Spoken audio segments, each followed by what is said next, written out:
Le 15 août 1976, à Marseille, Julien Fontaine avait 26 ans et venait tout juste de se marier avec l'amour de sa vie. 4 heures après avoir prononcé ses vœux, il disparaissait sans laisser de traces, abandonnant sa jeune épouse en robe blanche et une salle encore décorée de fleurs. Pendant 20 ans, sa famille a vécu dans l'incertitude la plus absolue, oscillant entre l'espoir et le désespoir. Puis, en juillet 1996, des ouvriers effectuant des travaux de rénovation dans l'ancienne salle des fêtes ont découvert un coffre en bois dissimulé sous les fondations du bâtiment. À l'intérieur, soigneusement plié, se trouvait la cravate en soie que Julien portait le jour de son mariage, tachée de sang séché. Mais ce n'était pas tout ce que contenait ce coffre. Les autres objets retrouvés allaient révéler une vérité si troublante qu'elle remettrait en question tout ce que sa famille croyait savoir sur cette nuit-là. Comment la cravate d'un homme disparu depuis 2 décennies pouvait-elle se retrouver cachée dans un endroit que personne n'aurait jamais pensé à fouiller? Et surtout, qu'est-ce que cette découverte révélait vraiment sur les dernières heures de Julien Fontaine? Avant de continuer avec cette histoire troublante, si vous appréciez les cas mystérieux réels comme celui-ci, abonnez-vous à la chaîne et activez les notifications pour ne manquer aucun nouveau cas. Maintenant, découvrons comment tout a commencé. Marseille, en 1976, était une ville en pleine transformation. Le vieux port conservait son charme méditerranéen, mais les quartiers périphériques, comme l'Estac, au nord de la ville, gardaient encore cette atmosphère de village de pêcheurs qui avait séduit tant de peintres au siècle précédent. C'est dans ce quartier, avec vue sur la mer et les usines de tuiles qui fumaient encore à l'époque, que Julien Fontaine avait grandi. Julien était le fils unique de Claude Fontaine, un menuisier respecté qui tenait un atelier dans le quartier depuis plus de 30 ans, et de Simone, une femme discrète qui travaillait comme couturière à domicile. La famille Fontaine n'était pas riche, mais elle jouissait d'une excellente réputation dans le quartier. Claude était connu pour son honnêteté et son travail méticuleux, tandis que Simone confectionnait les plus belles robes de mariée de tous les stacks. Julien avait hérité du sérieux de son père et de la sensibilité artistique de sa mère. Après avoir obtenu sa licence d'histoire à l'université d'Aix-Marseille en 1973, il était devenu professeur dans un lycée du centre-ville. Ses élèves l'appréciaient pour sa passion communicative et sa capacité à rendre vivantes les époques révolues. Grand, mince, avec des cheveux châtains toujours soigneusement coiffés, Julien avait un visage ouvert et des yeux noisettes qui reflétaient une intelligence vive. Il portait des lunettes à monture fine et s'habillait toujours avec une élégance modeste mais impeccable. C'était précisément cette élégance naturelle qui avait attiré l'attention d'Amélie Garnier lorsqu'ils s'étaient rencontrés à l'hôpital municipal en 1974. Amélie, alors jeune infirmière de 22 ans, soignait un ami de Julien qui s'était blessé lors d'un match de football. Leur coup de foudre avait été immédiat et réciproque. Amélie était une jeune femme pétillante, avec des boucles blondes qu'elle attachait toujours en chignon pour le travail et un sourire qui illuminait les couloirs les plus sombres de l'hôpital. Fille d'Henri Garnier, un ancien pêcheur qui avait pris sa retraite après un accident en mer, et de Marceline, décédée d'un cancer 3 ans auparavant, Amélie avait choisi la profession d'infirmière pour aider les autres, comme elle n'avait pas pu sauver sa mère. Les 2 familles, bien que de milieux similaires, ne se fréquentaient pas avant la relation entre Julien et Amélie. Henri Garnier vivait près du Vieux-Port, dans un petit appartement qui sentait toujours le sel et le poisson, rempli de souvenirs de ses années en mer. L'homme, robuste malgré ses 62 ans, avait d'abord été méfiant envers ce professeur qu'il trouvait trop intellectuel pour sa fille. Mais Julien avait gagné son respect en l'écoutant raconter ses histoires de mer pendant des heures, posant des questions pertinentes et montrant un intérêt sincère pour un monde qu'il ne connaissait pas. Les fiançailles avaient été annoncées à Noël 1975 lors d'un repas familial chez les Fontaines. Claude avait fabriqué une magnifique boîte en noyer pour l'occasion, dans laquelle Julien avait présenté la bague de sa grand-mère maternelle à Amélie. La date du mariage avait été fixée pour le 15 août 1976, jour de l'Assomption, une date importante dans la tradition catholique et un jour férié qui permettrait à tous leurs proches d'être présents. Laurent Mercier, le meilleur ami de Julien depuis l'école primaire, avait été désigné comme témoin. Laurent, de 2 ans l'aîné de Julien, travaillait comme comptable dans une entreprise de transport maritime. Plus extraverti que son ami, il avait organisé l'enterrement de vie de garçon une semaine avant le mariage. Une soirée modeste dans un restaurant du Vieux-Port qui s'était terminée tôt, car Julien ne buvait presque pas d'alcool et préférait de loin une conversation tranquille aux festivités bruyantes.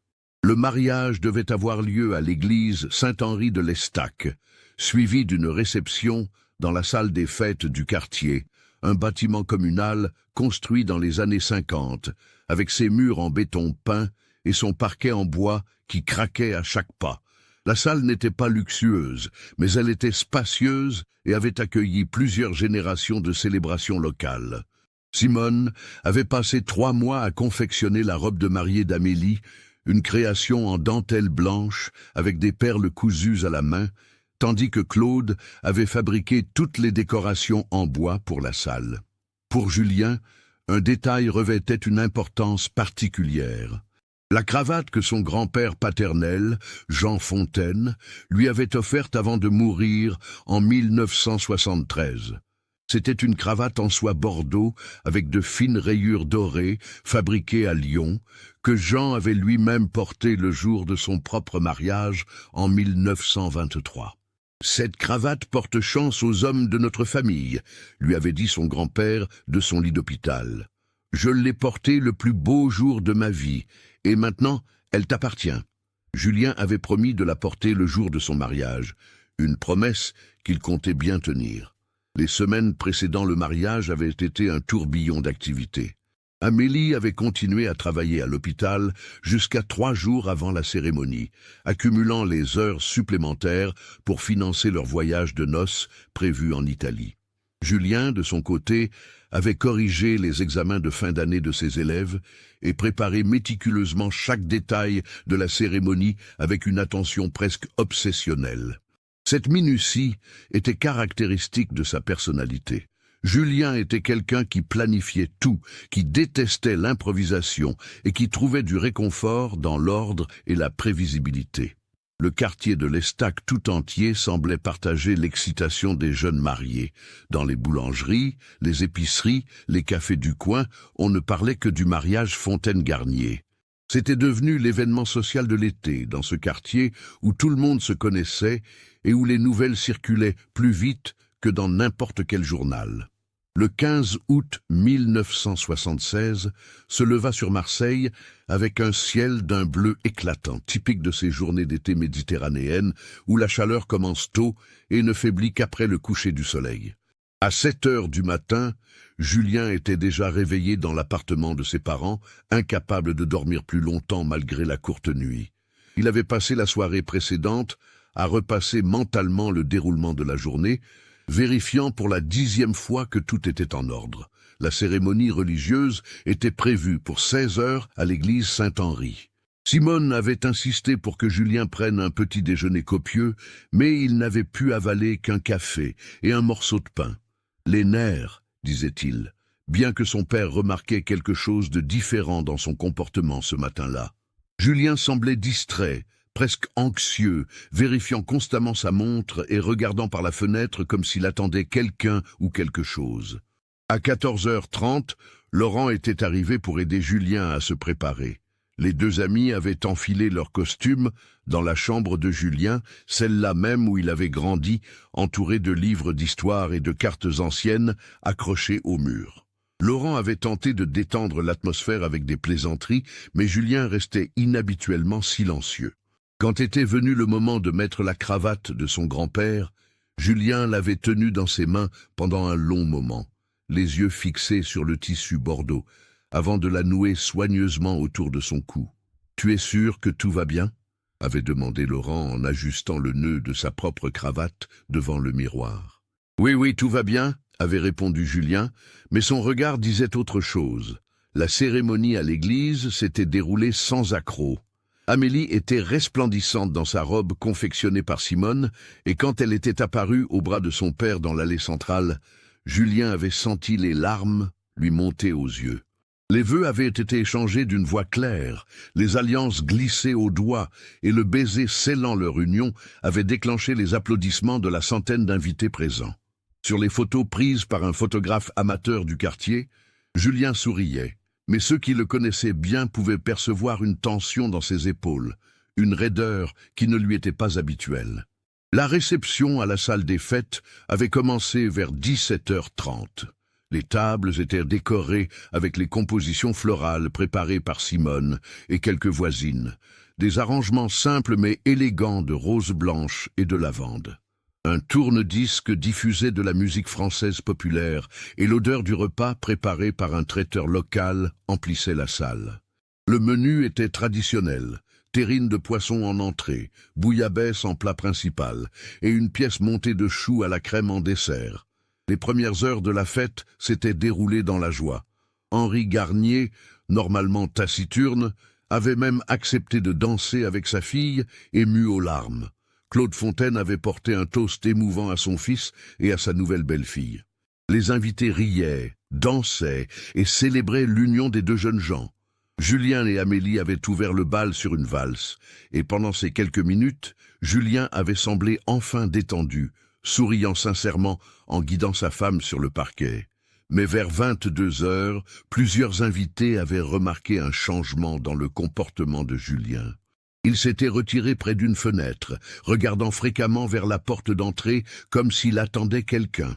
Laurent était venu lui demander si tout allait bien, et Julien avait simplement hoché la tête, serrant son verre de champagne sans le boire. À 23h15, Julien s'était approché d'Amélie, qui discutait avec un groupe de ses collègues de l'hôpital. Il l'avait prise à part et lui avait murmuré quelque chose à l'oreille. Plus tard, Amélie se souviendrait de ces mots exacts. « Je dois aller chercher quelque chose dans la voiture. J'ai oublié le cadeau pour ton père. Je reviens dans 5 minutes. » C'était une explication parfaitement plausible. Julien avait effectivement acheté un cadeau pour Henri, une réplique miniature d'un vieux bateau de pêche marseillais qu'il comptait lui offrir pendant la soirée. Amélie avait souri, embrassé rapidement son mari sur la joue et était retournée à sa conversation. Elle avait remarqué que Julien portait toujours sa cravate bordeaux parfaitement nouée et sa veste de costume. Plusieurs témoins l'avaient vu traverser la salle vers 23h25. Madame Delacroix, une voisine des Fontaines, se souvenait l'avoir croisé près de la sortie. « Il m'a souri et a dit bonsoir », témoignerait-elle plus tard. Il avait l'air normal, peut-être un peu pressé, mais rien d'inquiétant. Un autre invité, M. Arnaud, un collègue de Laurent, l'avait vu pousser la porte principale et sortir dans la nuit d'août. Le parking de la salle des fêtes se trouvait sur le côté du bâtiment, un espace non éclairé avec une dizaine de places délimitées par des lignes de peinture blanche effacées. La Peugeot 304 bleue de Julien était garée dans le coin le plus éloigné, sous un grand platane. À cette heure-là, le parking était désert, tous les invités étant à l'intérieur. 23h30. 23h45, minuit. Amélie commençait à s'inquiéter. 5 minutes s'étaient transformées en plus d'une demi-heure. Elle avait demandé à Laurent d'aller voir si Julien avait un problème. Laurent était sorti dans le parking, avait trouvé la Peugeot exactement là où Julien l'avait garée en début d'après-midi. Les portières étaient fermées, mais pas verrouillées. À l'intérieur, tout était en ordre. Les clés étaient sur le contact. Le cadeau pour Henri était toujours sur la banquette arrière, soigneusement emballé. Rien ne manquait. Laurent était retourné dans la salle, pensant que Julien avait peut-être emprunté un autre chemin pour rentrer. Mais Julien n'était pas là. Amélie, maintenant visiblement anxieuse, avait fait le tour de toute la salle, vérifiant les toilettes, la cuisine, même la petite réserve au fond du bâtiment. Rien. Claude et Simone avaient été alertés. D'autres invités s'étaient joints aux recherches. Certains avaient fouillé les abords immédiats de la salle, le petit jardin à l'arrière, la rue adjacente. À minuit 30, Henri Garnier avait pris la décision d'appeler la police, malgré les protestations de certains invités qui pensaient qu'il était trop tôt, que Julien allait revenir avec une explication simple. Les gendarmes de la brigade territoriale de l'Estac étaient arrivés vers 1 heure du matin. 2 hommes en uniforme, le brigadier Leclerc et le gendarme Roux, qui avaient d'abord traité l'affaire comme une simple fugue. « Il reviendra probablement demain matin », avait dit Leclerc avec un sourire condescendant. Le stress du mariage, vous savez comment c'est. Mais face à l'insistance d'Henri, et après avoir constaté que les clés et le portefeuille de Julien étaient toujours dans la voiture, ils avaient pris la situation plus au sérieux. Un périmètre de recherche avait été établi. Les gendarmes avaient interrogé tous les invités encore présents, notant soigneusement leurs témoignages. Personne n'avait vu Julien après 23h25. Personne n'avait entendu de cris, de bagarres, de véhicules démarrant en trombe. La nuit d'août était chaude et calme, et le quartier de l'Estac dormait paisiblement. Les recherches s'étaient intensifiées aux premières lueurs de l'aube. Des renforts étaient arrivés de Marseille. Des équipes cynophiles avaient ratissé le quartier. Les chiens avaient suivi une piste depuis le parking jusqu'à la rue principale, puis l'avaient perdue près d'un arrêt d'autobus. Cela suggérait que Julien était peut-être monté dans un véhicule, mais lequel et pourquoi? À 7 heures du matin, le 16 août 1976, Julien Fontaine était officiellement porté disparu. Sa veste de costume avait été retrouvée pendue sur le dossier de sa chaise dans la salle des fêtes. Dans la poche intérieure, son portefeuille contenait 350 francs, ses papiers d'identité et une photo d'Amélie. Son alliance brillait toujours à son doigt quand il était sorti. Mais la cravate bordeaux de son grand-père, celle qu'il portait avec tant de fierté, avait disparu avec lui. Les semaines qui suivirent le 15 août 1976 furent un cauchemar éveillé pour la famille Fontaine et les Garnier. L'enquête policière, dirigée par le capitaine Renaud de la police judiciaire de Marseille, progressait lentement, se heurtant à un mur de mystère qui semblait impénétrable. Les premiers jours, l'espoir dominait encore. Amélie refusait de quitter l'appartement des Fontaines, persuadée que Julien allait appeler ou apparaître à la porte avec une explication rationnelle.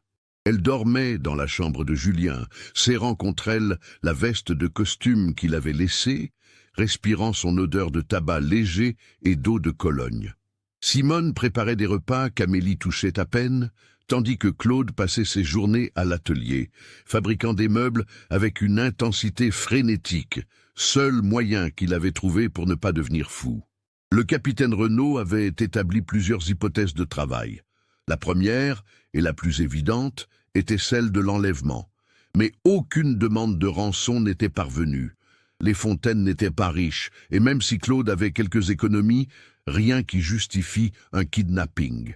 De plus, aucun témoin n'avait rapporté avoir vu une scène suspecte ou un véhicule inhabituel dans le quartier cette nuit-là. La deuxième hypothèse était celle de l'accident. Peut-être Julien avait-il été victime d'un délit de fuite, son corps transporté et abandonné ailleurs. Des recherches avaient été menées dans tous les hôpitaux de la région, dans les morgues, le long des routes principales. Les plongeurs de la gendarmerie avaient même inspecté plusieurs sections de la côte où un corps aurait pu être jeté à la mer. Rien. La troisième hypothèse, la plus douloureuse pour la famille, était celle du suicide. Le capitaine Renaud avait interrogé Laurent à plusieurs reprises sur l'état d'esprit de Julien dans les jours précédant le mariage. Il était nerveux, oui, mais pas déprimé, insistait Laurent. C'était normal avant un mariage, non? Amélie confirmait. Julien était parfois anxieux, perfectionniste, mais jamais elle n'avait détecté de signes de dépression ou de désespoir. Au contraire, ils avaient planifié leur avenir ensemble, avec enthousiasme. Une quatrième théorie, murmurée mais rarement exprimée ouvertement, était celle de la fuite volontaire. Julien aurait-il pu avoir des doutes de dernière minute? Aurait-il paniqué et décidé de tout abandonner? Cette hypothèse heurtait profondément Amélie et les Fontaines, mais le capitaine Renaud devait l'envisager. Il avait vérifié les comptes bancaires de Julien, aucun retrait suspect. Il avait contacté les gares, les aéroports, les compagnies d'autobus. personne n'avait vu Julien Fontaine.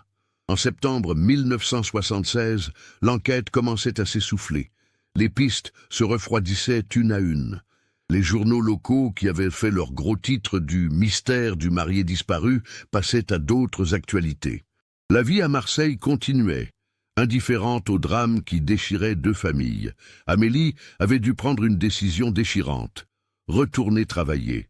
Elle ne pouvait pas rester indéfiniment en arrêt. Et étrangement, l'hôpital était devenu un refuge. S'occuper des patients, suivre les protocoles médicaux, cela lui donnait une structure, un semblant de normalité dans un monde qui s'était effondré. Ses collègues la traitaient avec une gentillesse maladroite, évitant de mentionner le mariage ou de poser des questions. Certains jours, elle oubliait presque pendant quelques heures. Puis elle rentrait dans son petit appartement près du Vieux-Port, celui qu'elle et Julien devaient occuper ensemble. Et la réalité la rattrapait avec une violence renouvelée. Henri Garnier avait vieilli de 10 ans en quelques mois. Lui qui avait survécu aux tempêtes en mer, aux accidents, à la mort de sa femme, ne pouvait accepter de ne pas savoir ce qui était arrivé à son gendre. Il passait ses journées au port, assis sur un banc, regardant la mer, comme si elle pouvait lui livrer ses secrets. La famille Fontaine se désintégrait lentement. Simone avait développé une insomnie chronique, se réveillant chaque nuit à 23h25 exactement, l'heure à laquelle Julien était sorti de la salle des fêtes. Claude, lui, s'était enfermé dans un silence presque total, communiquant à peine, même avec sa femme. Son atelier, autrefois si ordonné, était devenu un chaos de projets inachevés. Laurent Mercier se sentait rongé par la culpabilité. Il se reprochait de ne pas avoir insisté plus quand il avait senti que quelque chose n'allait pas le matin du mariage. Il se reprochait de ne pas être sorti plus tôt pour vérifier dans le parking. Il revisitait constamment cette soirée dans sa tête, cherchant un détail qu'il aurait pu manquer, un signe qu'il aurait dû interpréter. Au printemps 1977, soit 8 mois après la disparition, le capitaine Renaud avait convoqué la famille pour faire le point. L'enquête était dans une impasse. Toutes les pistes avaient été explorées sans résultat. Le dossier restait ouvert, bien sûr, mais sans nouvel élément, il n'y avait plus grand-chose à faire. « Je suis désolé », avait-il dit, et ces mots sonnaient comme un arrêt de mort. Les théories commençaient à circuler dans le quartier de l'Estaque. Certains murmuraient que Julien avait eu une maîtresse et qu'il était parti avec elle. D'autres parlaient de dettes de jeu cachées, de créanciers violents. Les plus imaginatifs évoquaient même une implication dans des activités criminelles. Aucune de ces rumeurs n'avait le moindre fondement, mais elles blessaient profondément la famille. Amélie avait pris l'habitude de faire imprimer des affiches avec la photo de Julien. Elle les accrochait dans toute la ville, les remplaçait quand elles se décollaient ou se déchiraient. Disparue depuis le 15 août 1976. Si vous avez des informations, année après année, elle continuait, même quand d'autres lui disaient d'abandonner, de refaire sa vie. Refaire sa vie. Ces mots sonnaient comme une trahison. Comment pouvait-elle refaire sa vie alors qu'elle ne savait pas si son mari était mort ou vivant? Légalement, elle était toujours mariée. Émotionnellement, elle était veuve. Mais sans corps, sans certitude. Elle restait dans un purgatoire sans fin. En 1980, 4 ans après la disparition, un homme avait contacté la police, prétendant avoir vu Julien à Lyon. L'espoir avait ressurgi violemment. Amélie et Claude avaient fait le trajet immédiatement, mais l'homme ressemblait à Julien de loin, pas de près. Une autre fausse alerte, dans une série qui devenait douloureusement familière. Claude Fontaine était décédé en 1983 d'une crise cardiaque, à seulement 59 ans. Le médecin avait parlé de problèmes cardiaques, mais tout le monde savait que c'était le chagrin qui l'avait tué.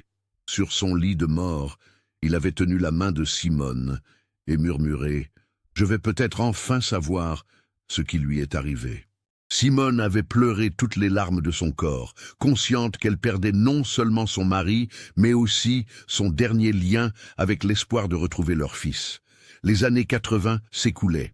L'affaire Julien Fontaine était devenue un cold case, un de ces dossiers que les nouveaux enquêteurs regardaient avec curiosité, mais sans réel espoir de résolution. Les témoins vieillissaient, les souvenirs s'estompaient.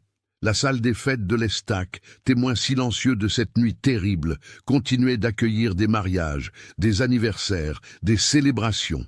La vie continuait, indifférente. Amélie, maintenant dans la quarantaine, avait finalement accepté quelques rendez-vous arrangés par des amis bien intentionnés. Mais chaque fois, elle se sentait coupable, comme si elle trahissait Julien. Elle portait toujours son alliance, un rappel constant de ce jour d'août où sa vie avait basculé.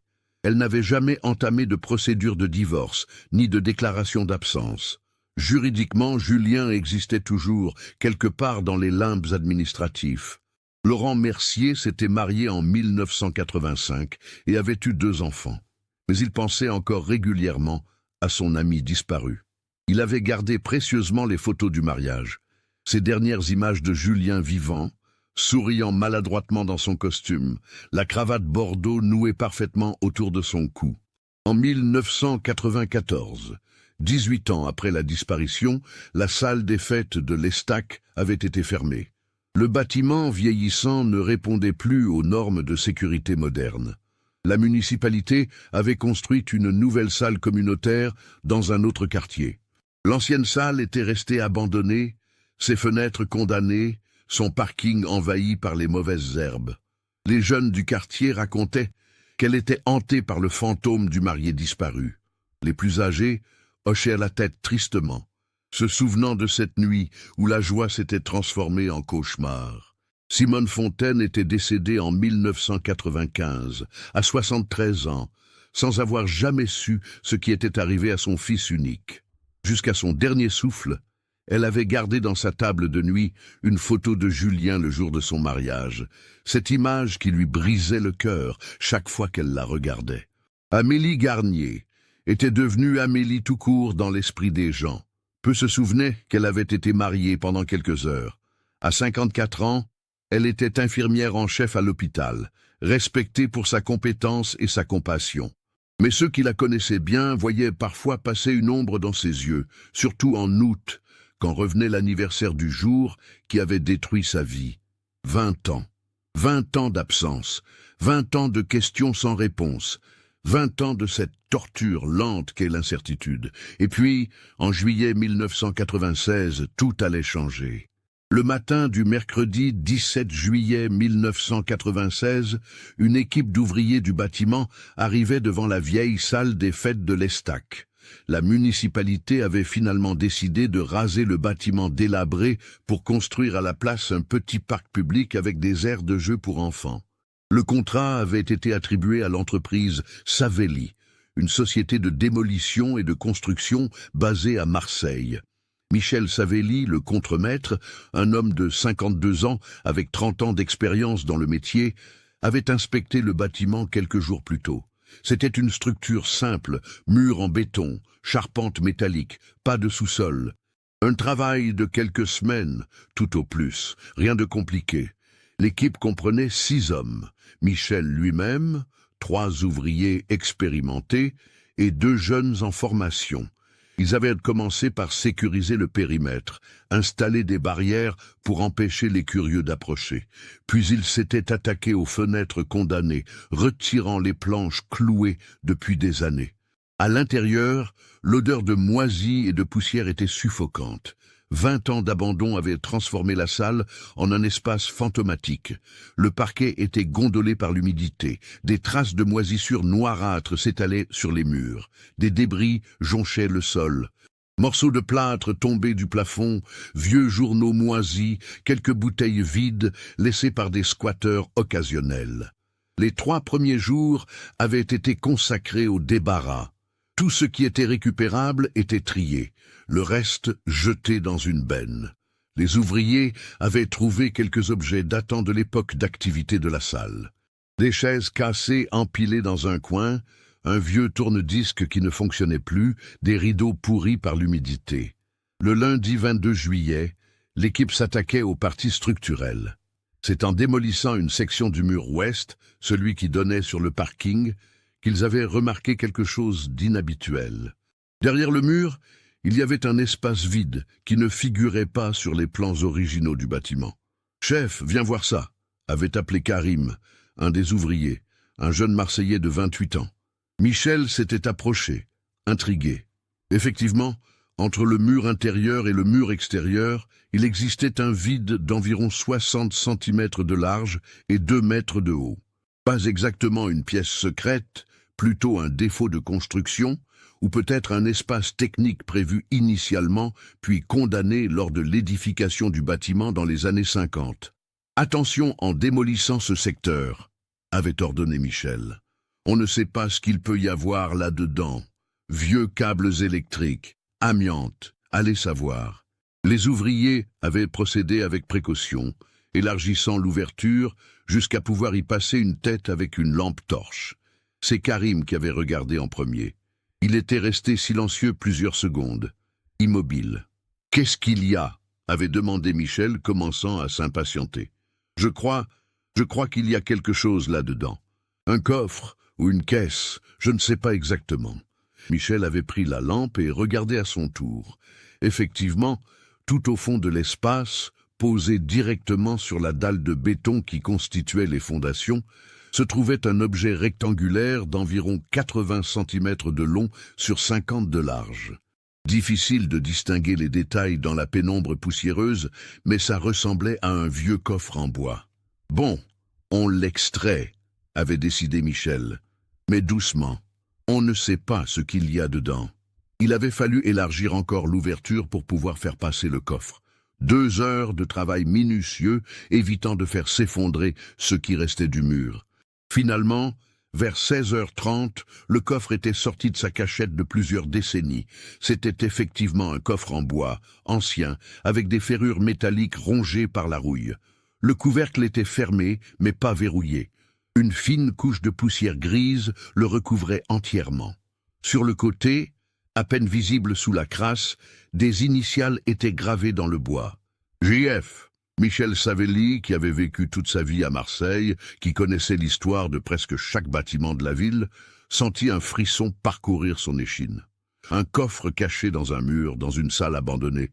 Ce n'était pas normal, ce n'était pas innocent. « On n'ouvre pas », avait-il dit fermement. « On appelle la police, maintenant. » Les ouvriers avaient protesté, la curiosité les dévorant. Mais Michel était catégorique. Il avait assez d'expérience pour savoir que quand on trouve quelque chose d'anormal sur un chantier, surtout quelque chose de caché, on ne touche à rien et on appelle les autorités. Les gendarmes étaient arrivés 30 minutes plus tard. Le brigadier Valentin, un homme dans la quarantaine avec une moustache grisonnante, avait examiné le coffre avec attention, sans y toucher. « Vous avez bien fait de nous appeler », avait-il dit à Michel. « On ne sait jamais ce qu'on peut trouver dans ce genre de situation. » Il avait pris des photos, noté l'emplacement exact de la découverte, puis avait fait appeler une équipe de la police scientifique. En attendant leur arrivée, il avait interrogé Michel et ses ouvriers sur les circonstances précises de la découverte. C'est en discutant avec les gendarmes que Michel avait mentionné l'histoire qu'on racontait dans le quartier depuis des années, celle du marié disparu. C'était il y a longtemps, dans les années 70, je crois. Un type qui s'est volatilisé pendant sa propre fête de mariage, ici même, dans cette salle. Le brigadier Valentin avait froncé les sourcils. Il était trop jeune pour se souvenir personnellement de l'affaire, mais il en avait entendu parler, une de ces légendes urbaines marseillaises qui circulaient dans les commissariats et les gendarmeries.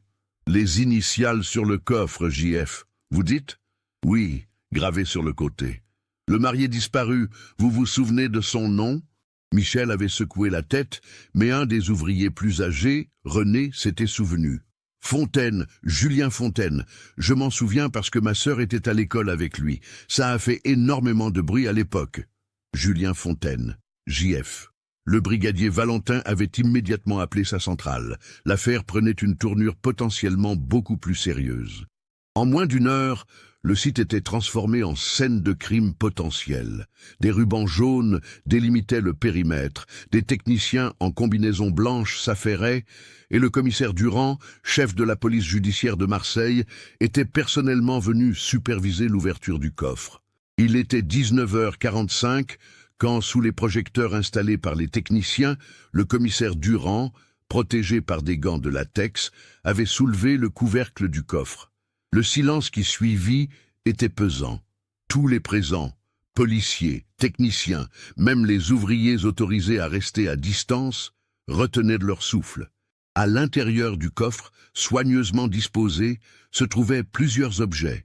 Le plus visible était une cravate en soie bordeaux avec des rayures dorées, pliée avec soin.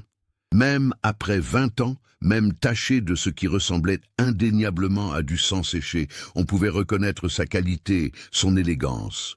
À côté de la cravate, un petit carnet noir à la couverture de cuir gonflé par l'humidité. Une enveloppe blanche, jaunie par le temps, portant un nom écrit à la main, Amélie. Et au fond du coffre, plus terrifiant que tout le reste, une paire de boutons de manchette en argent et une alliance en or. Le commissaire Durand avait sorti son téléphone, ses mains gantées, manipulant l'appareil avec difficulté. Il devait faire plusieurs appels, et vite. Le premier à l'officier responsable des archives pour qu'on sorte immédiatement le dossier Fontaine des Cold Cases. Le deuxième au procureur de la République pour l'informer qu'une affaire vieille de 20 ans venait de connaître un développement majeur. Mais il y avait un autre appel qu'il redoutait de faire, celui à une femme nommée Amélie Garnier, qui allait apprendre que le mystère qui avait détruit sa vie était peut-être sur le point d'être enfin résolu. La nuit tombait sur Marseille, et dans la vieille salle des fêtes de l'Estac, sous les projecteurs de la police scientifique, un coffre en bois révélait les secrets qu'il gardait depuis 2 décennies. Le lendemain matin, mercredi 24 juillet 1996, Amélie Garnier se réveillait dans son appartement du Vieux-Port sans savoir que sa vie allait de nouveau basculer. À 54 ans, elle s'était habituée à la routine. Lever à 6 heures, café noir, préparation pour son service à l'hôpital. Elle avait accepté, autant qu'on peut accepter l'inacceptable, que la vérité sur la disparition de Julien ne serait jamais connue. Le coup de téléphone était arrivé à 8h15, alors qu'elle s'apprêtait à partir. Le commissaire Durand s'était présenté avec douceur, avait demandé si elle pouvait se rendre au commissariat central de Marseille. « Nous avons fait une découverte concernant votre mari », avait-il dit, et ces mots, après 20 ans de silence, avaient en fait trembler Amélie de la tête aux pieds. Au commissariat, dans une salle d'interrogatoire transformée pour l'occasion en bureau confortable, le commissaire Durand lui avait montré des photos, le coffre, la cravate, l'enveloppe portant son nom. Amélie avait porté la main à sa bouche, les larmes coulant silencieusement sur ses joues. C'est sa cravate, celle de son grand-père. Il l'a portée le jour de notre mariage. Nous le savons, madame. Nous avons retrouvé le dossier original de l'enquête. Cette cravate était mentionnée dans les témoignages. L'enveloppe, qu'y a-t-il dans l'enveloppe? Le commissaire avait hésité. Nous ne l'avons pas encore ouverte. Elle sera analysée par nos techniciens d'abord, pour préserver d'éventuelles empreintes. Mais elle vous sera remise ensuite. C'est votre droit. Et Julien, son corps, l'avez-vous trouvé? Non, madame. Le coffre ne contenait que ces objets, aucune trace de restes humains. C'était à la fois un soulagement et une nouvelle torture. Le mystère continuait, même s'il prenait une forme différente. Les jours suivants avaient été un tourbillon d'activités. L'affaire Fontaine, sortie de l'oubli, était devenue une priorité pour la police judiciaire. Le carnet noir avait été ouvert avec d'infinies précautions par les techniciens. C'était un journal intime, tenu par Julien lui-même. Les pages étaient difficiles à lire, l'encre ayant bavé à cause de l'humidité, mais de nombreux passages restaient déchiffrables. Le contenu du journal était troublant. Julien y exprimait des doutes, des peurs, des angoisses qu'il n'avait apparemment partagées avec personne. La première entrée datait de janvier 1976, 6 mois avant le mariage. Janvier 1976. Je devrais être heureux. J'aime Amélie plus que tout, mais comment puis-je me marier en gardant ce secret? Comment puis-je lui mentir chaque jour de notre vie commune? Quel secret? Le journal ne le précisait pas clairement, jouant avec des allusions, des phrases inachevées. Mais au fil des pages, un nom revenait régulièrement, LM, Laurent Mercier, le meilleur ami, le témoin du mariage. L'équipe d'enquête avait immédiatement convoqué Laurent, maintenant âgé de 56 ans, comptable senior dans une grande entreprise marseillaise, marié, père de 2 enfants adultes. L'homme qui avait été le dernier à voir Julien avant qu'il ne sorte de la salle des fêtes. L'interrogatoire avait eu lieu le 30 juillet 1996.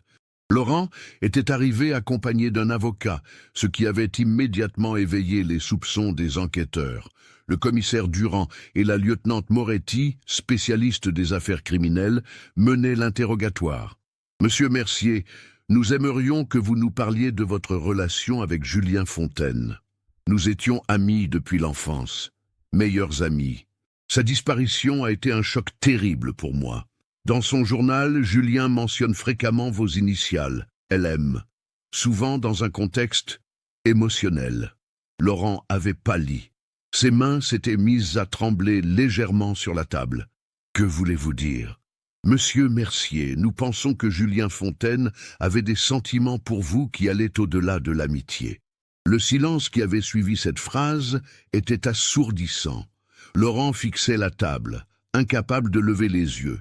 Son avocat avait commencé à protester, mais Laurent l'avait arrêté d'un geste. C'était il y a 20 ans, une autre époque. Les choses étaient différentes. Différentes comment ? Être homosexuel ou même bisexuel, ce n'était pas accepté comme aujourd'hui.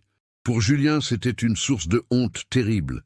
Il aimait sincèrement Amélie, je le sais, mais il avait aussi des sentiments pour moi. Des sentiments qu'il refusait d'accepter, qu'il combattait constamment. Et vous, partagiez-vous ces sentiments ? Laurent avait fermé les yeux, respirant profondément. Oui, pendant des années, nous avions une relation secrète. Depuis le lycée, personne ne le savait, personne ne pouvait le savoir. Mes parents m'auraient renié, sa famille aussi. C'était les années 70, vous comprenez ? L'homosexualité venait juste d'être dépénalisée, mais la société n'avait pas changé.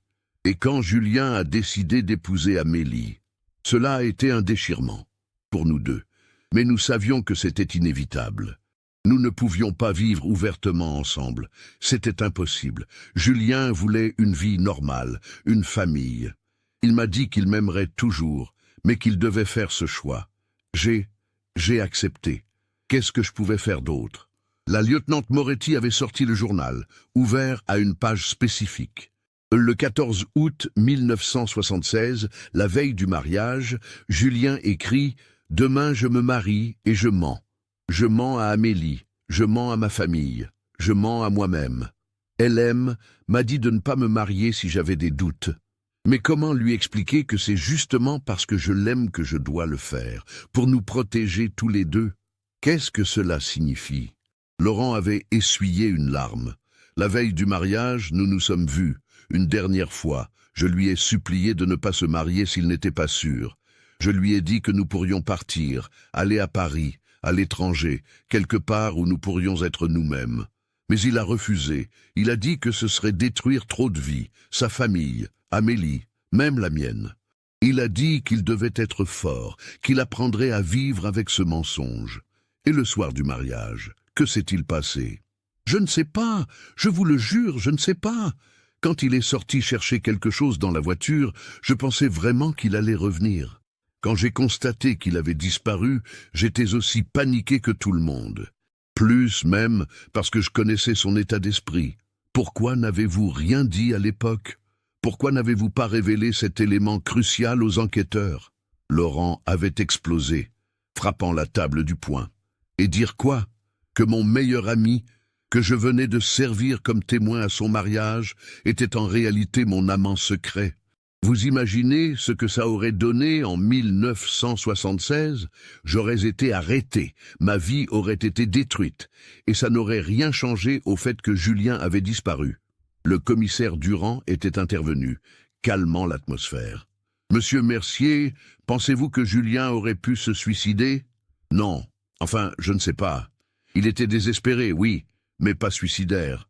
Il était trop responsable pour ça. Il ne voulait pas faire de mal aux autres.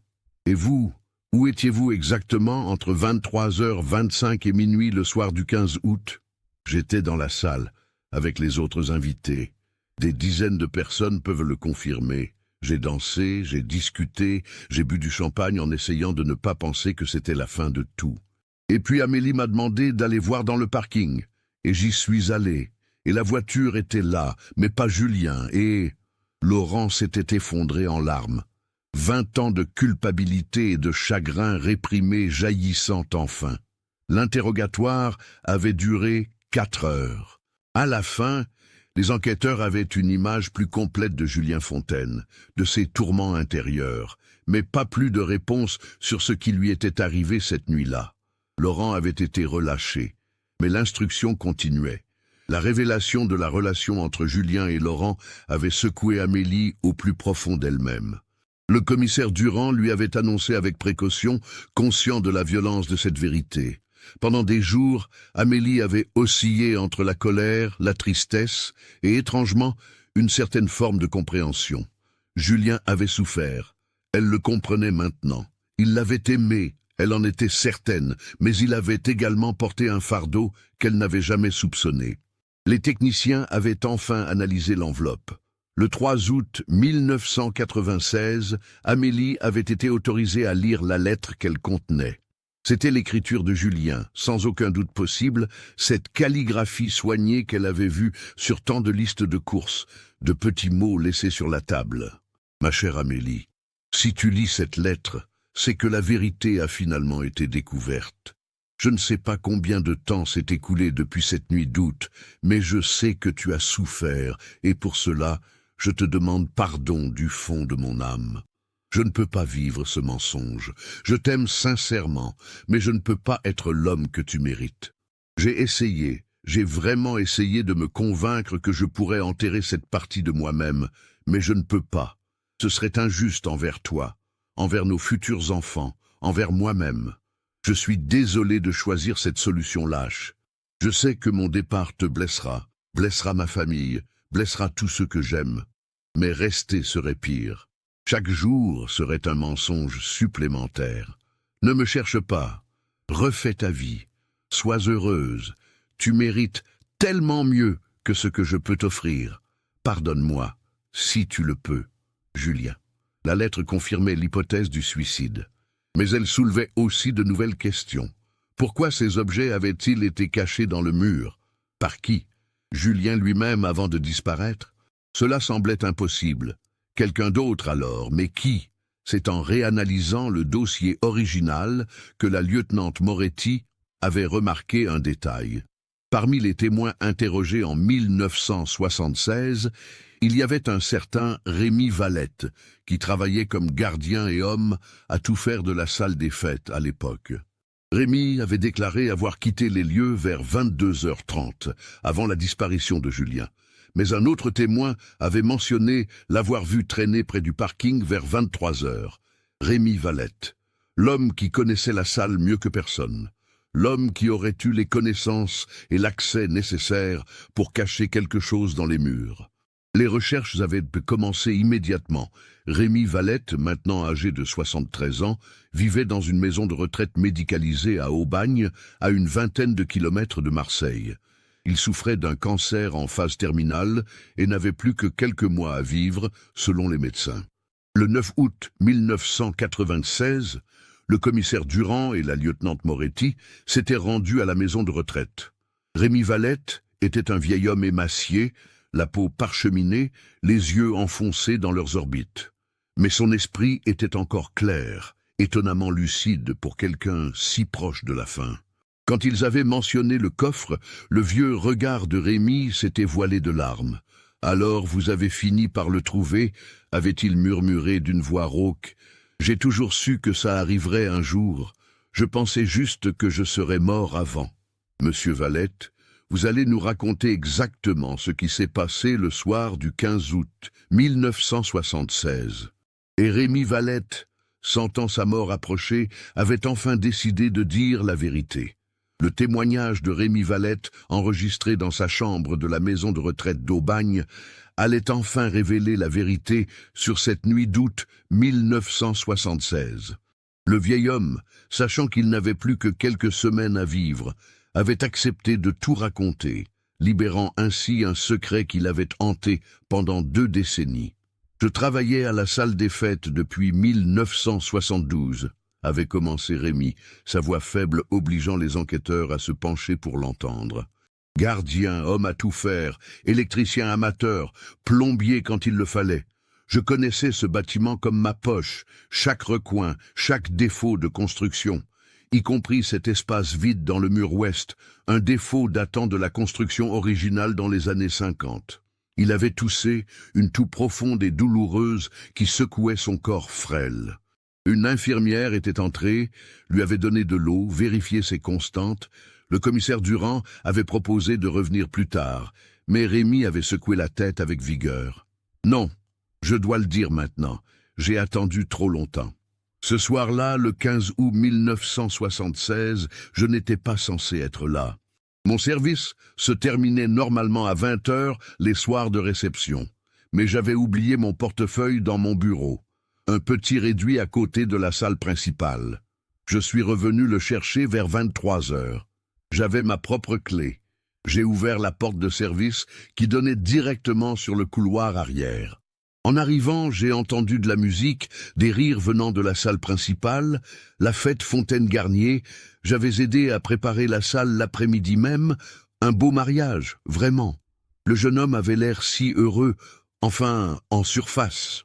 Rémi avait marqué une pause, ses yeux fixant le plafond de sa chambre, comme s'il y voyait se dérouler les événements qu'il décrivait.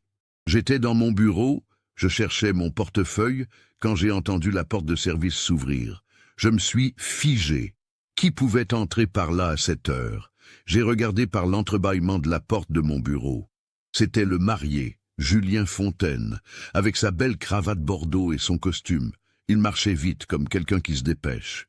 Il est passé devant mon bureau sans me voir, a traversé le couloir et est sorti par la porte qui donnait sur l'arrière du bâtiment, du côté opposé au parking. J'étais curieux, je l'avoue. Ce n'était pas normal qu'un marié quitte sa propre fête en passant par les couloirs de service. J'ai attendu quelques secondes, puis je l'ai suivi discrètement. Je suis sorti par la même porte. Il faisait nuit, mais mes yeux se sont vite adaptés. J'ai vu Julien marcher vers les poubelles industrielles qui étaient stockées dans un coin, loin des regards. Et là, j'ai vu quelque chose qui m'a glacé le sang. Il a sorti de sa poche quelque chose qui brillait à la lumière de la lune, une lame, un couteau. Le commissaire Durand et la lieutenante Moretti avaient échangé un regard. L'histoire prenait une tournure qu'ils n'avaient pas anticipée. Julien tenait ce couteau et il pleurait, des sanglots silencieux, terribles. J'ai compris immédiatement ce qu'il s'apprêtait à faire. J'ai crié « Non, arrêtez !» et je me suis précipité vers lui. Il a sursauté, m'a regardé avec des yeux morts, vous comprenez, comme s'il n'était déjà plus là. Et puis il a dit, je m'en souviens exactement, laissez-moi, je ne peux pas vivre ce mensonge. Je préfère mourir que de lui faire ça. J'ai essayé de le raisonner. Je lui ai dit que quelle que soit sa situation, le suicide n'était pas la solution. Que sa famille, sa femme l'aimait, mais il continuait de secouer la tête. Il a commencé à défaire sa cravate, cette belle cravate bordeaux. Il tremblait tellement qu'il avait du mal avec le nœud. Et puis, je ne sais pas ce qui m'a pris, j'ai avancé encore. J'ai tendu la main pour prendre le couteau. Il a eu un mouvement de recul. Le couteau a glissé et il s'est entaillé le poignet. Pas profondément, mais ça saignait. Quelques gouttes sont tombées sur sa cravate qu'il tenait dans son autre main. Il est resté là, regardant le sang couler, et puis il a dit quelque chose que je n'oublierai jamais. Je ne peux même pas faire ça correctement. Je suis un lâche jusqu'au bout. Rémi avait fermé les yeux, les larmes coulant lentement sur ses joues creuses. Je lui ai attrapé le bras, j'ai arraché le couteau de sa main. Je lui ai dit « Vous n'allez pas faire ça, pas ce soir, pas comme ça ». Il s'est effondré contre le mur, pleurant comme un enfant. Je lui ai demandé ce qui n'allait pas, pourquoi il voulait mettre fin à ses jours le jour de son mariage. Il m'a tout raconté, dans un flot désordonné de paroles, entrecoupé de sanglots. Sa relation secrète avec son meilleur ami, son amour pour Amélie, mais aussi son incapacité à être l'homme qu'elle méritait. Sa terreur d'être découvert, rejeté par sa famille, par la société. le poids insupportable du mensonge qu'il s'apprêtait à vivre chaque jour de sa vie. J'ai écouté, et mon cœur saignait pour ce jeune homme. J'avais 53 ans à l'époque. J'avais vu beaucoup de choses dans ma vie, mais cette détresse-là, elle était différente, elle était absolue. Puis il m'a regardé et m'a dit « Aidez-moi à disparaître, s'il vous plaît, je ne peux pas retourner là-bas, je ne peux pas vivre cette vie, mais je ne veux pas me tuer, je n'en ai pas le courage. Aidez-moi simplement à partir, à devenir quelqu'un d'autre, quelque part ailleurs. » Le commissaire Durand avait interrompu. « Et vous l'avez aidé ?» Rémi avait hoché la tête lentement. « Dieu me pardonne, oui, je l'ai aidé. J'ai pensé à toutes les raisons pour lesquelles je ne devais pas le faire. Sa famille qui allait souffrir, sa femme qui venait de se marier, les recherches qui allaient être lancées. Mais quand j'ai regardé ce jeune homme, j'ai vu quelqu'un qui était déjà mort à l'intérieur. Et j'ai pensé que peut-être qu'il méritait une chance de trouver une vie qu'il pourrait vraiment vivre. Qu'avez-vous fait exactement ? J'avais un ami, Marcel Girard, qui travaillait dans la marine marchande. Il partait le lendemain matin pour un long voyage, plusieurs mois en Asie et en Amérique du Sud. Je l'ai appelé d'une cabine téléphonique pendant que Julien attendait, caché dans mon bureau. Marcel me devait un service, un gros service. Je ne peux pas entrer dans les détails, mais il avait eu des problèmes quelques années plus tôt, et je l'avais aidé. Il a accepté de prendre Julien à bord, sans papiers officiels, comme passager clandestin qui serait ensuite découvert en mer et officiellement enregistré sous un faux nom une fois loin de la France. Et la cravate, le coffre ? Julien voulait laisser quelque chose. Une explication en quelque sorte. Il a écrit la lettre pour Amélie dans mon bureau, en utilisant du papier et une enveloppe que j'avais. Il a mis la lettre dans le coffre en bois que j'utilisais pour ranger mes outils, avec sa cravate tachée de sang, son alliance qu'il avait retirée et ses boutons de manchette. Il a dit qu'un jour, peut-être, sa famille comprendrait. J'ai caché le coffre dans l'espace vide du mur cette nuit-là, après avoir conduit Julien au port. Il fallait bouger 2 briques, glisser le coffre, puis remettre les briques. Personne ne pouvait voir qu'il y avait quelque chose là. Julien voulait que ces objets soient trouvés, mais pas tout de suite. Pas avant qu'il soit assez loin pour ne jamais être retrouvé. Et ensuite, Marcel est parti avec son navire à l'aube. Julien était à bord. Je ne l'ai plus jamais revu. Marcel m'a écrit une fois, environ 6 mois plus tard, une carte postale d'Argentine. Il disait juste « Notre ami va bien. Il a trouvé ce qu'il cherchait. » C'était tout. Marcel est mort d'une crise cardiaque en 1983. Le secret est mort avec lui. Enfin, presque.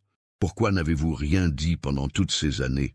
Rémi avait fermé les yeux, épuisé. Au début, j'attendais de voir si Julien reviendrait, s'il changerait d'avis. Puis, les jours sont devenus des semaines, les semaines des mois. J'ai vu la souffrance de sa famille, de sa femme. J'ai entendu les théories, vu les recherches.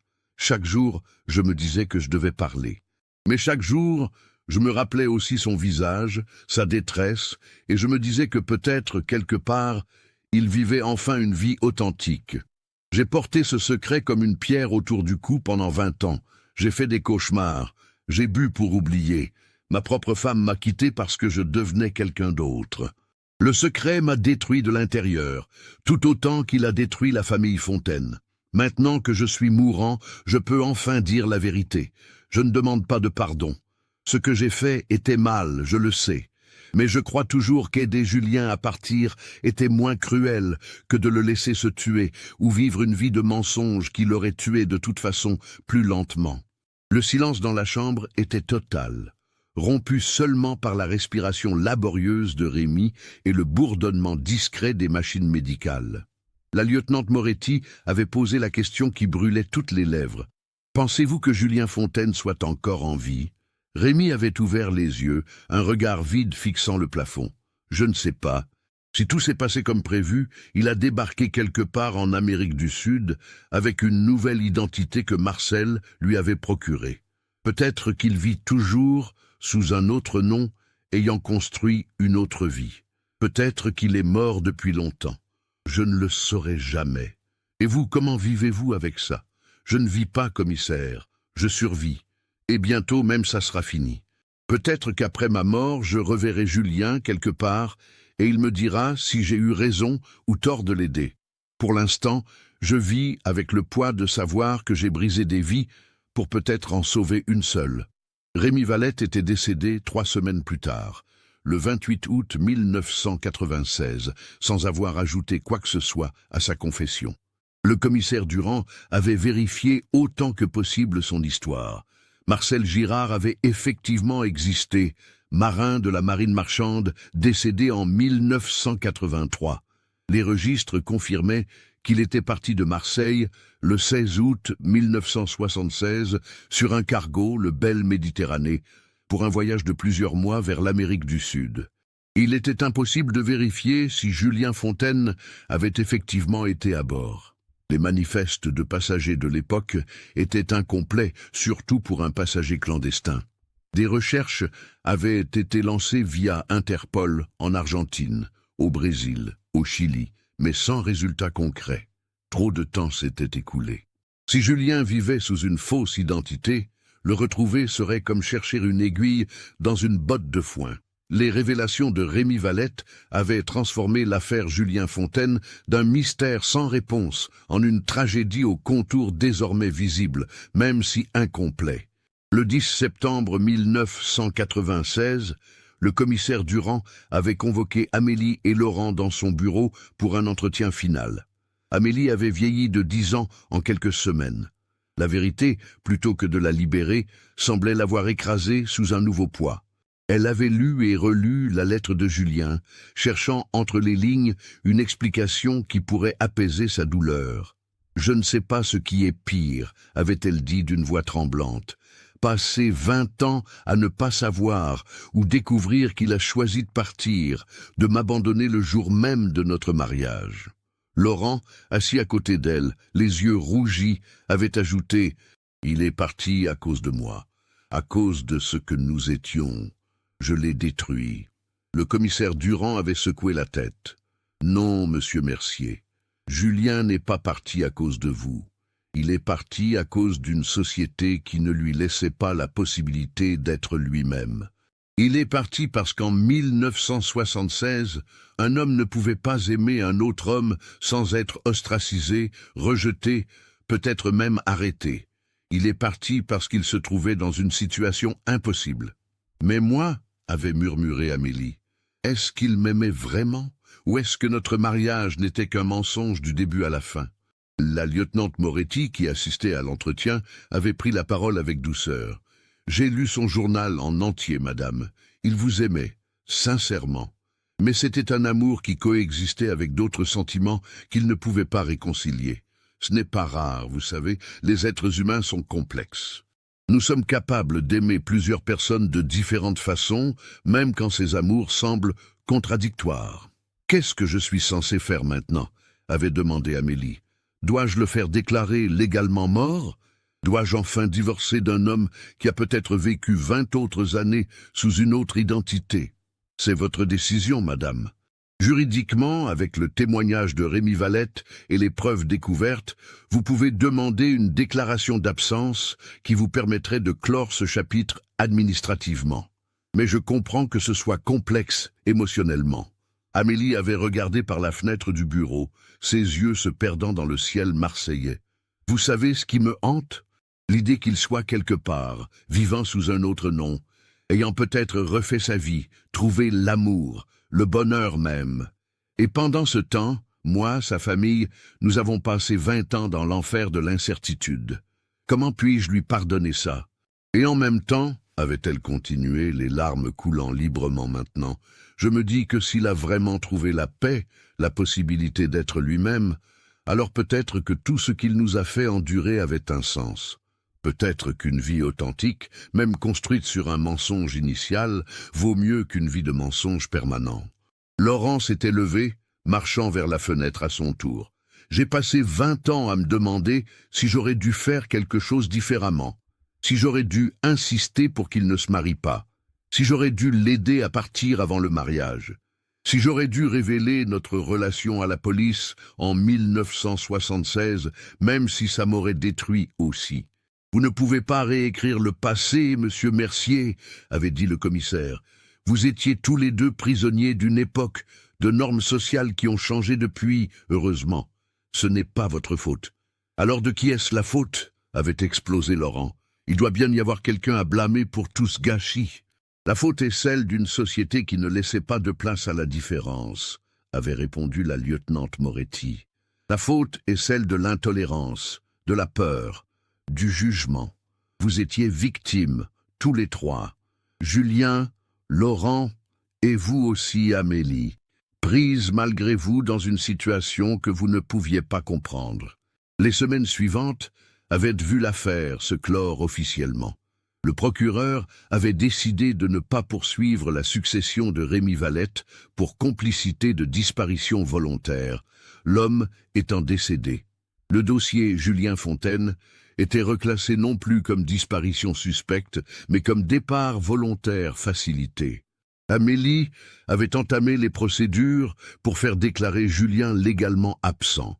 Ce n'était pas une déclaration de décès, juste une reconnaissance administrative qu'il avait disparu et qu'elle pouvait reprendre le contrôle complet de sa vie.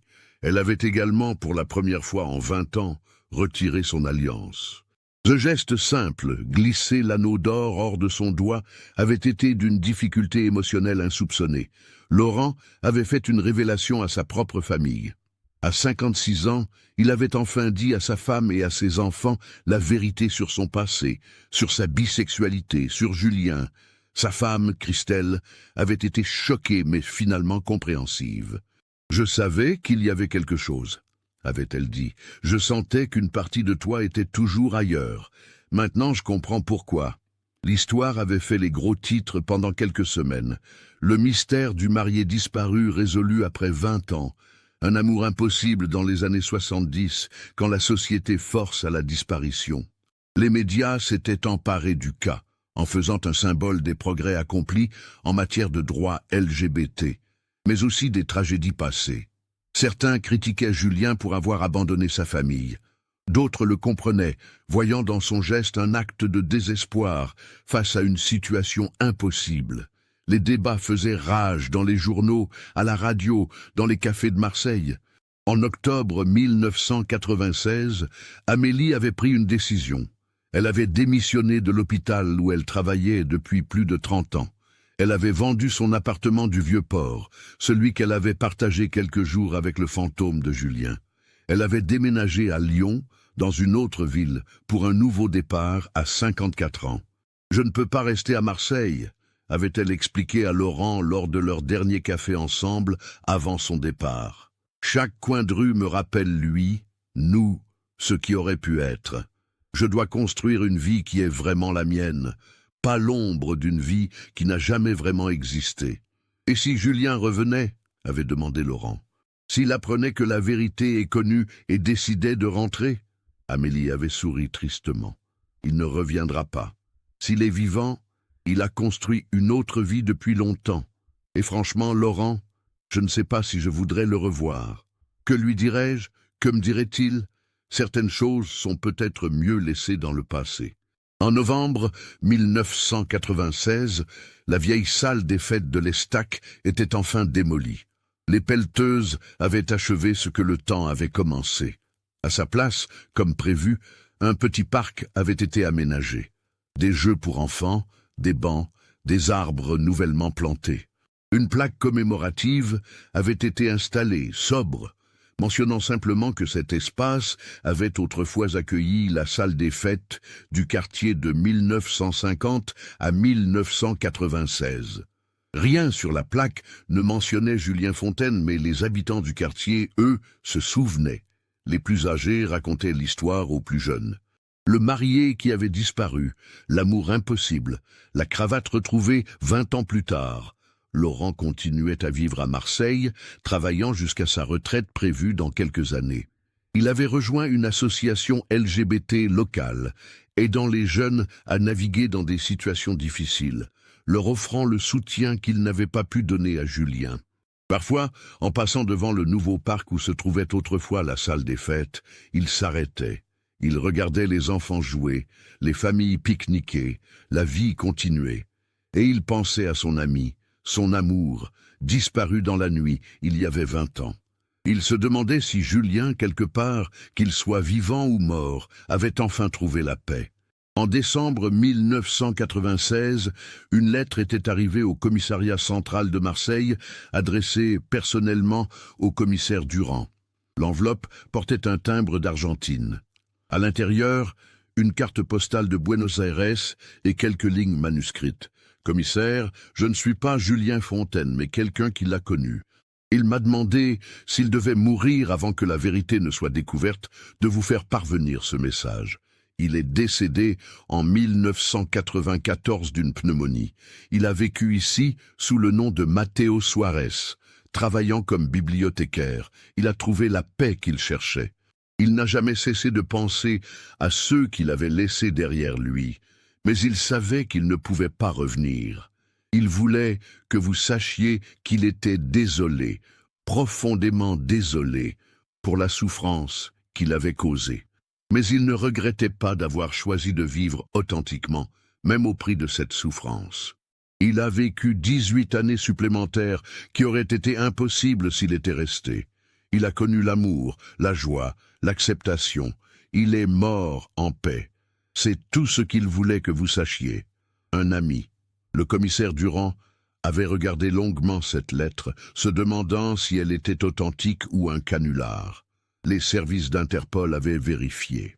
Un certain Mateo Suarez était effectivement décédé à Buenos Aires en août 1994. L'homme était arrivé en Argentine en 1976, avec des papiers d'identité qui ne résistaient pas à un examen approfondi, mais qui avaient suffi à l'époque. Il avait travaillé dans une petite bibliothèque de quartier, vivait seul, avec quelques amis proches. Personne ne savait grand-chose de son passé. Il parlait français avec un léger accent provençal quand il avait bu un peu trop de vin. Était-ce Julien? Probablement. Certainement même. Mais il n'y avait aucune preuve formelle. Pas de photos, pas d'empreintes comparables, rien qui puisse confirmer avec certitude. Le commissaire Durand avait fait une copie de la lettre et l'avait envoyée à Amélie, à Lyon. Elle avait appelé quelques jours plus tard, sa voix étrangement calme au téléphone. « Merci de m'avoir envoyé ça », avait-elle dit. « Je pense que c'était vraiment lui. Et je pense que c'est mieux ainsi. Il a eu la vie qu'il voulait, même si c'était court. Et maintenant, je peux enfin vraiment faire mon deuil, pas d'un homme disparu dans le mystère, mais d'un homme qui a fait un choix et qui l'a assumé jusqu'au bout. « Comment vous sentez-vous » avait demandé le commissaire. « Étrangement en paix », avait répondu Amélie. « Pendant 20 ans, j'ai vécu avec l'espoir qu'il reviendrait et la peur de ne jamais savoir. Maintenant je sais, c'est fini. Je peux enfin tourner la page. » L'affaire Julien Fontaine était officiellement close. Le dossier rejoignait les archives de la police judiciaire de Marseille, épais de centaines de pages de témoignages, de rapports, de photos. Un cas résolu techniquement, mais qui laissait dans son sillage des questions plus larges sur l'amour, l'identité, le droit de choisir sa propre vie, même au prix de la souffrance d'autrui. Amélie Garnier vivait maintenant à Lyon, travaillant comme infirmière indépendante, aidant les patients à domicile. Elle avait rencontré quelqu'un, un veuf de son âge, professeur à la retraite. Ils prenaient leur temps, construisant lentement quelque chose de nouveau. Elle ne parlait presque jamais de Julien, mais parfois, en août, elle sortait la photo du mariage qu'elle avait gardée, regardait ce jeune homme en costume avec sa cravate bordeaux, et murmurait « J'espère que tu as été heureux finalement ». Laurent Mercier avait pris sa retraite en 2000. Il passait beaucoup de temps avec ses petits-enfants, leur racontant des histoires de l'ancien Marseille, de l'époque où les choses étaient différentes, plus difficiles pour certains. Il ne mentionnait jamais Julien directement, mais les valeurs qu'il essayait de leur transmettre, la tolérance, l'acceptation, le courage d'être soi-même, venaient directement de cette amitié perdue. Le parc de l'Estac devint un lieu populaire dans le quartier. Les enfants jouaient là où autrefois des mariages étaient célébrés. La vie continuait, comme elle le fait toujours, indifférente aux tragédies personnelles qui marquent pourtant profondément ceux qui les vivent. Et quelque part, dans un cimetière de Buenos Aires, sous une pierre tombale portant le nom de Mateo Suarez, reposait peut-être un homme qui avait été Julien Fontaine, qui avait choisi de disparaître un soir d'août pour avoir la chance de vivre authentiquement, même si ce n'était que pour quelques années trop courtes. L'histoire de Julien Fontaine devint avec le temps une sorte de légende urbaine marseillaise, racontée et re-racontée, parfois embellie, parfois simplifiée. Mais au cœur de toutes ces versions restait la même vérité douloureuse, celle d'un homme pris entre l'amour et l'authenticité, entre le devoir et la survie, qui avait fait le choix impossible de tout abandonner pour avoir une chance d'être enfin lui-même.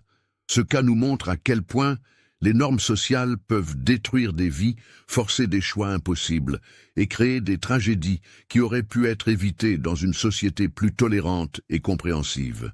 Qu'en pensez-vous? Julien Fontaine a-t-il eu raison de disparaître, condamnant sa famille à 20 ans d'incertitude pour avoir une chance de vivre authentiquement? Ou aurait-il dû affronter sa situation, quelle qu'en soit la difficulté? Partagez vos réflexions dans les commentaires. Si vous avez été touché par cette histoire vraie et les questions complexes qu'elle soulève, n'oubliez pas de vous abonner à la chaîne et d'activer les notifications. Laissez votre like si ce cas vous a marqué et partagez-le avec quelqu'un qui s'intéresse aux mystères humains et aux dilemmes moraux difficiles.